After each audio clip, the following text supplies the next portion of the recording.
Good morning. Hopefully, is that better? That little, okay, great. I'm Ginny Mikita, and I am so grateful to be here. Thank you, Brad, and all of you for inviting me to come back for a second time. I was here a few years ago, and I'm so glad to be back with all of you. I also hope to meet all of your beloved animal companions later today. So please bring them out. We'll be at the Coast Guard Park at 1 o'clock today. I also want to welcome a dear friend of mine, David Sturkin, who's here with me. He actually helps co-facilitate the grief support group, and my husband, Bob, who came over from Rockford to be with us. Hi. I think it might be still doing a little funny. I don't know if this is better. Hello? Is this better maybe? A little bit? Okay. All right, I'll try to stand just right. What I'd like to do is begin like I try to begin when I have the opportunity like this, to do, rather than a land acknowledgement, a wildlife acknowledgement. And so if you feel so inclined, please feel free to lower your head and listen to these words. We gather today in Grand Haven, Michigan, where the Grand River meets Lake Michigan, on land and waters that have never belonged to humans alone.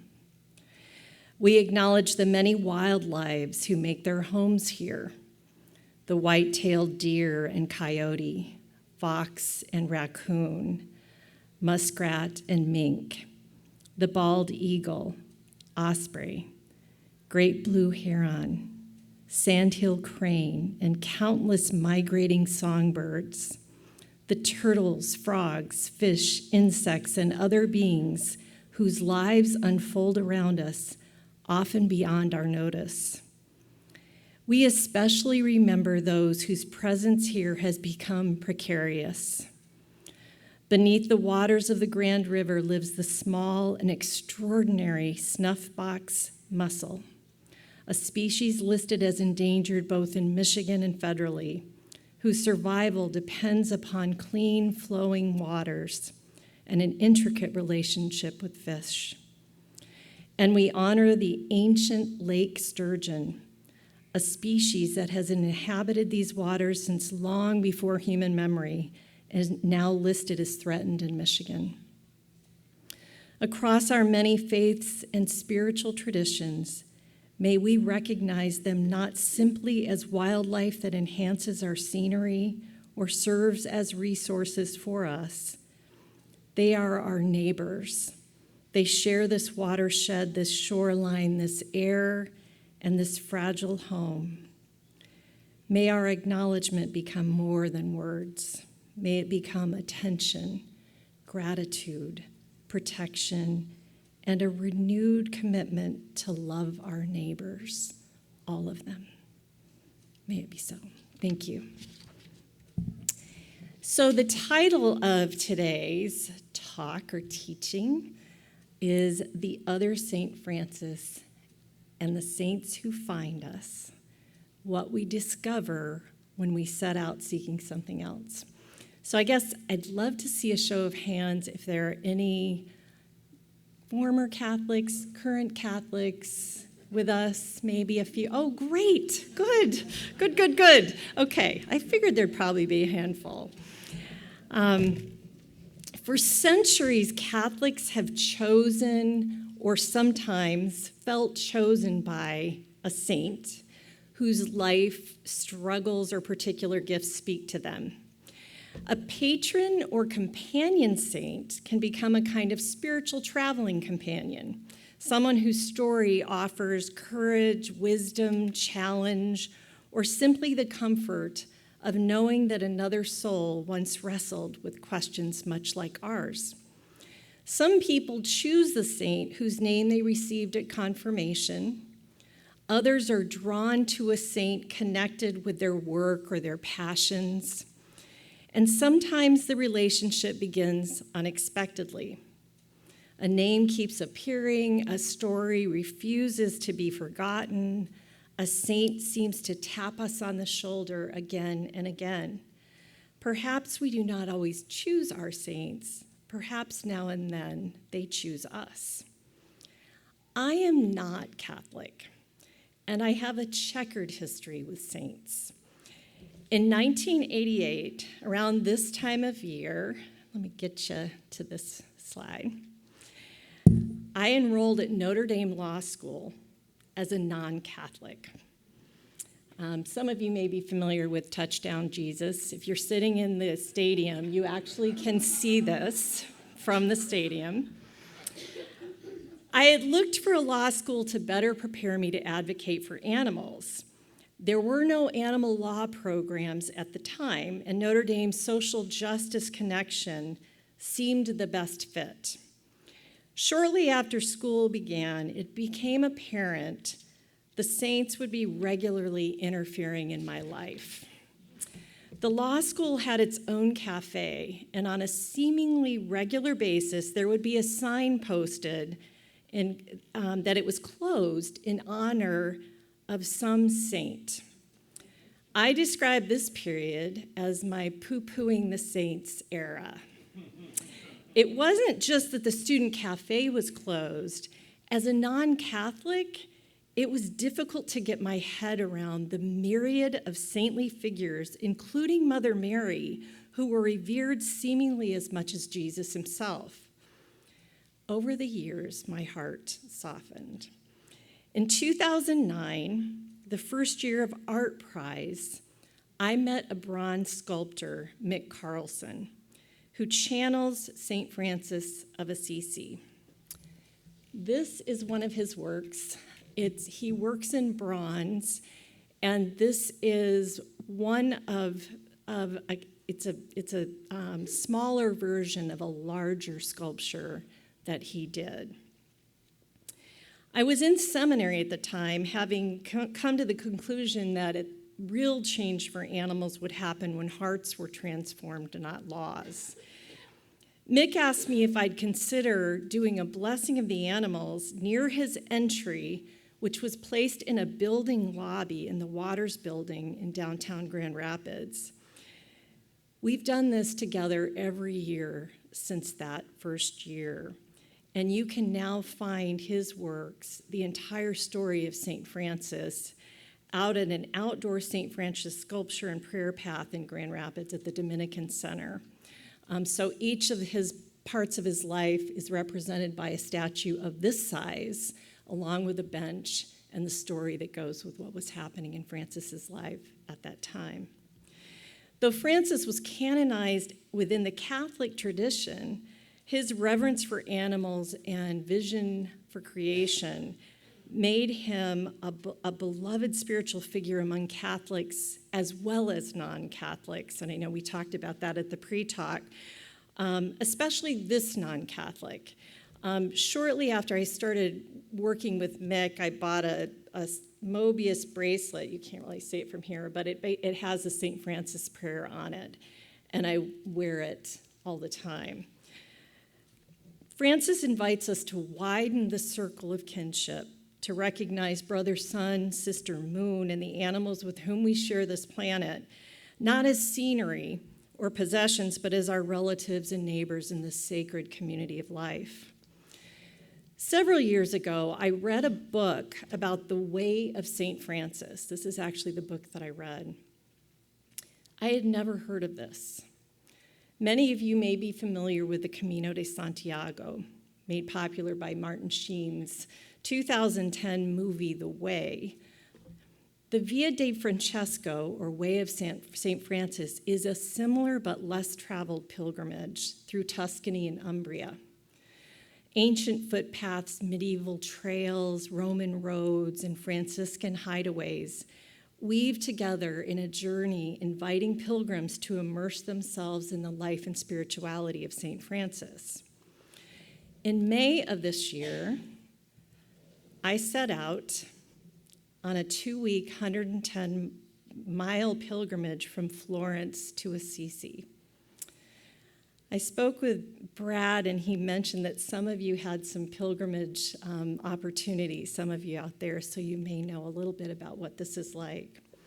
Unlike a vacation, a pilgrimage is not about escape, but is instead an outward physical journey that mirrors an inner search for purpose, surrendering certainty and control, trusting that putting one foot in front of the other can reveal that which standing still cannot. I did not leave home because I'd lost my sense of vocation. For 35 years, I've been a legal advocate, not for those whose voices have been silenced, not just animals, but also children, refugee children, LGBTQ plus individuals, and incapacitated adults. And alongside that work, as was mentioned, I'm an interfaith minister and animal chaplain. Yet beneath a life devoted to advocating for others lives a quiet, persistent question that I've been grappling with as I get older. What is uniquely mine to do? The landscapes in Tuscany, back to this beautiful adventure, themselves felt like prayer. I'm going to let you see a little bit. Olive trees gnarled with centuries of wisdom were rooted deeply to the earth. Long geometric rows of vineyards prepared to flower across the rolling hills. Narrow cypress trees reaching to the heavens lined the path that encouraged both a slowing down and wonder. Before leaving, I bought a pilgrim's journal. And actually, it was on Amazon. Pilgrim's Journal, St. Francis Way 2026. I'm like, what are the odds? So I got it. On the inside cover were the words, "Walk slowly, breathe deeply, and let the road tell you its story." The next page featured a series of little snails to color each day beneath the phrase that said, "The slow pace of the soul." Each day's page also included a space for a morning intention. At the end of day one, I'd spent the day wandering the cobbled streets of Florence. I sheepishly wrote, "Forgot to set one." In the days that followed, my morning intentions evolved into simple acts of trust.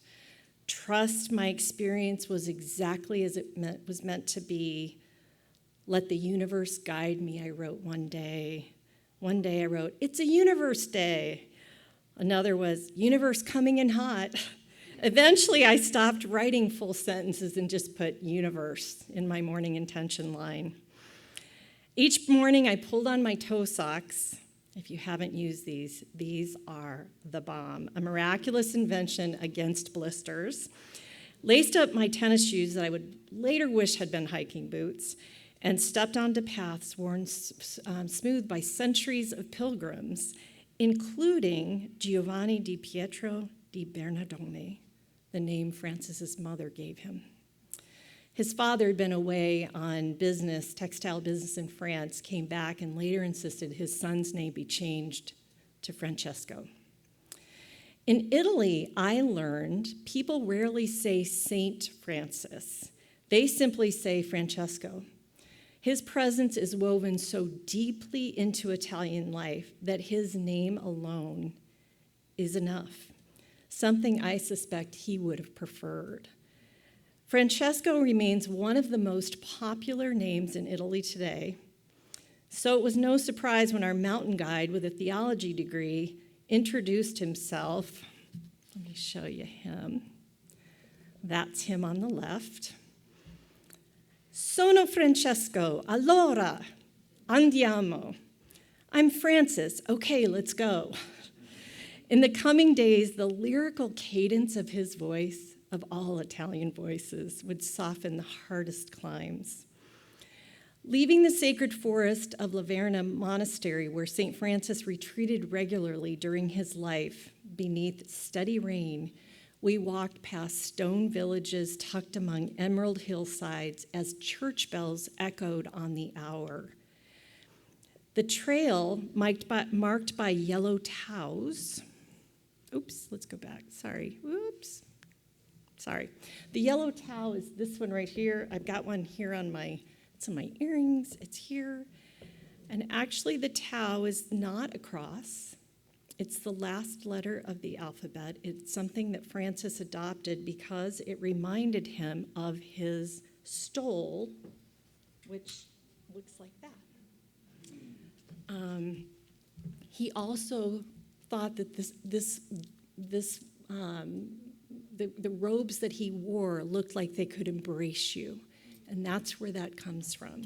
So that's where we followed the Tao the whole way. We wound through fields of brilliant red poppies that were in season, punctuated by sculptures of Francis in various media. We went through hermitages. This is the next piece. There were little churches all along the path. There would be nothing, and then a church, a sanctuary that he had either founded or had been dedicated to him. Even in the smallest churches in the middle of nowhere, there would be Renaissance frescoes adorning the walls. The seamless convergence of divine and human artistry was everywhere. Each evening, I colored another snail, and slowly, almost imperceptibly, my soul caught up with my body. There was no place along the Via de Francesco I anticipated more than the medieval city of Gubbio. Nestled among the green hills of Umbria, Gubbio is forever linked with the story of Francis and the wolf, which is why I chose that particular statue. A legend first recorded about a century after his death and later included in the Little Flowers of St. Francis, where it's inspired Franciscans for centuries. According to tradition, a she-wolf terrorized the town. Francis did not approach the animal as an enemy to be killed, but as a fellow beloved being to be understood. He recognized that both the townspeople and the wolf were suffering. Fear had transformed them into adversaries. Kind of sounds familiar, doesn't it? After Francis met with and listened to both parties, the townspeople agreed to feed the wolf, and the wolf agreed to stop attacking them and their animals. Conflict gave way to peaceful coexistence. There are several chapels devoted to the wolf, and so I included one of those pictures for you to see. The afternoon of our arrival, on a whim, I boarded the Gubbio Express. Oops, it's not here. I don't think we have the Gubbio picture. Oh, well, that's okay. This was a little rubber-tired tourist train that offered a 40-minute narrated tour in 8 languages through the city's narrow, winding streets.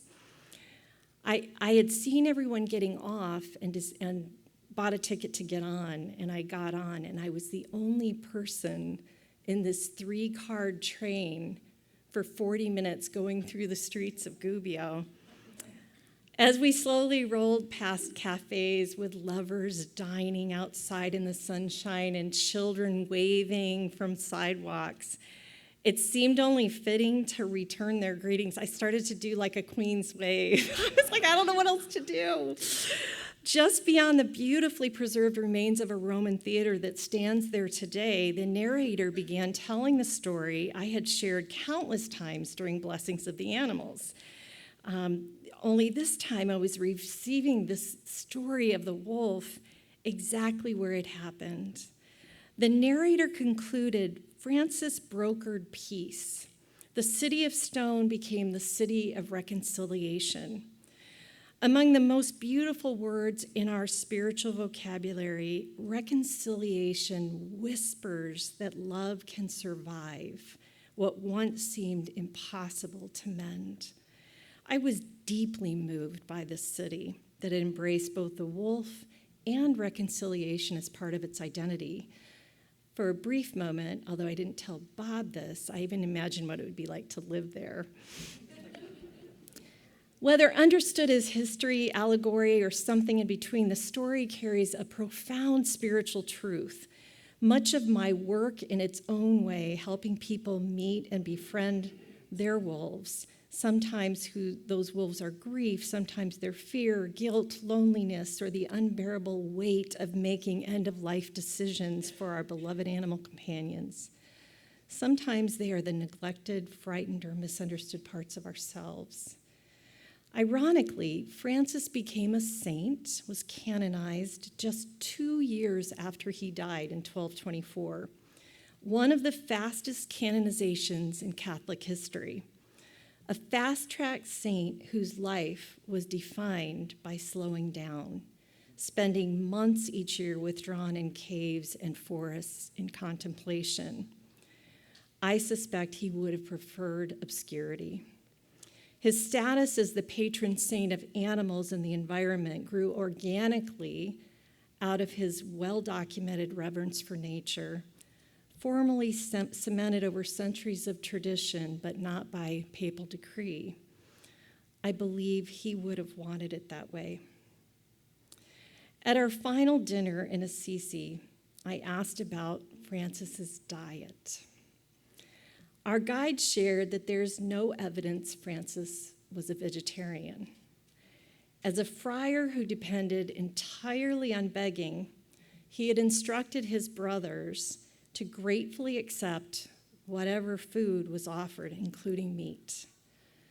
I had been both surprised and disappointed that eating a plant-based diet along the way of St. Francis had proved so challenging. I actually took a picture of this sign in Florence to take along the way with me to explain that I was a vegan. And this is what I did not eat, and this is what I did eat. I was grateful that I had done that, although at the time I thought, oh, this should be no problem. So it was challenging to not be able to eat a vegan diet, but also what was really challenging for me that night was confronting the historical reality that Francis' love for animals did not extend to abstaining from eating them. Shortly after I returned home, I was at the installation of Fountain Street Church's new pastor, Nathan Dannison. And George Hartwell did the sermon that day. Many of you may be familiar with him. He's got a lovely legacy. Talk about a saint. He began his sermon with a simple observation: theology is contextual. Coming to terms with Francis as a carnivore reminded me that every saint is also a child of their own time. Very recently, I discovered another Francis. Now we get to the title of the talk. Saint Francis of Paula, born 2 centuries after Francis of Assisi. Francis of Paula had been connected to Saint Francis of Assisi from childhood. His parents had prayed for the intercession of Francis of Assisi during his childhood illness and promised that if he recovered, he would spend a year wearing the Franciscan habit. He fulfilled that promise at a Franciscan convent before undertaking the same pilgrimage that I did to Assisi at age 14 with his parents. Tradition tells us that St. Francis of Paula loved a little lamb named Martinello. When Martinello was killed and his remains cast into a furnace, Francis stood before the fire, Francis of Paula, before the fire and called his beloved companion by name. Martinella, come out, and the little lamb came forth alive. Another tradition shares that he also cherished a trout. That's what this picture is. It's a statue of a trout named Antonella, who lived in the monastery pond. According to legend, a visiting priest caught Antonella, cooked her, and when Francis sent a friar to retrieve her, the priest angrily threw her to the ground, breaking her into pieces. Francis gently gathered her remains, returned them to the water, and prayed. At once the trout became whole and began swimming joyfully again. Whether we receive these stories as miracles, legends, or sacred metaphors, their spiritual truths are striking to me. All animal lives matter. This St. Francis founded the Order of Minims, whose members embraced a plant-based diet grounded in the ethic of nonviolence toward all of God's creatures.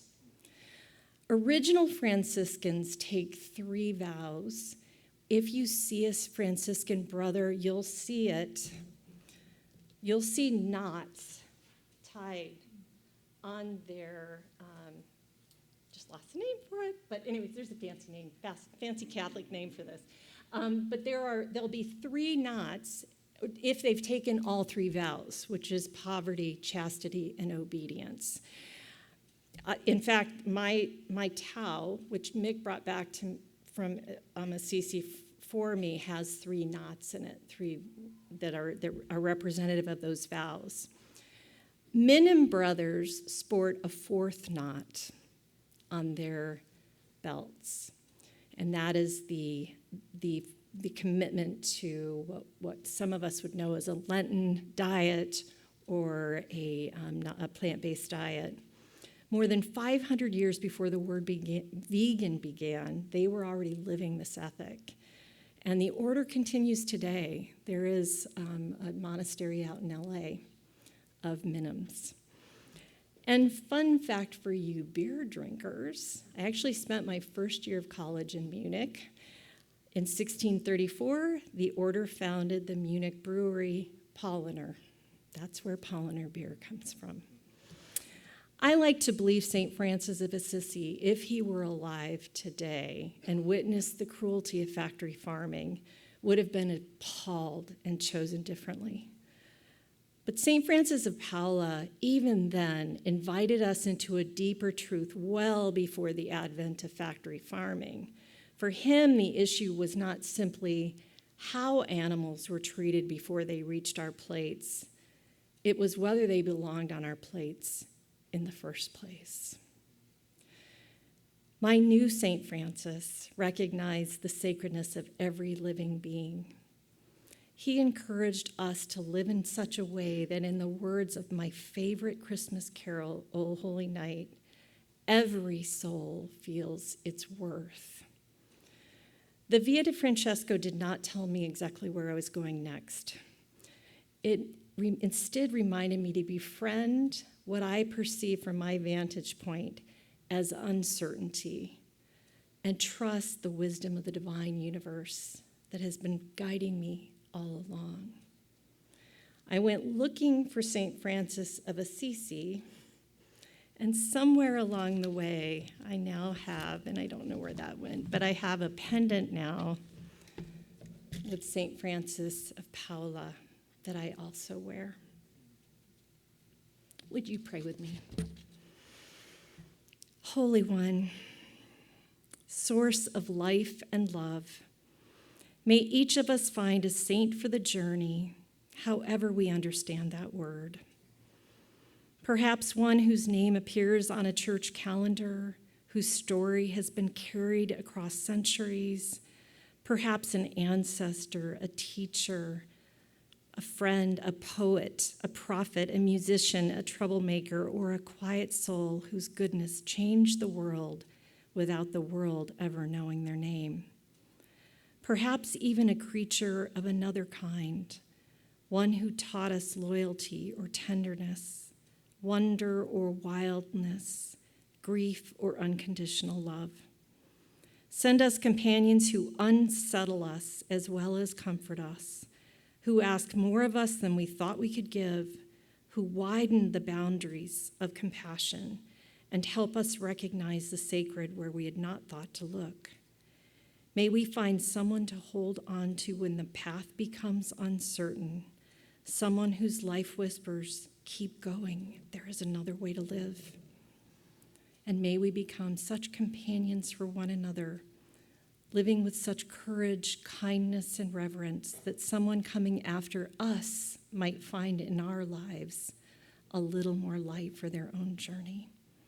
May it be so. Thank you.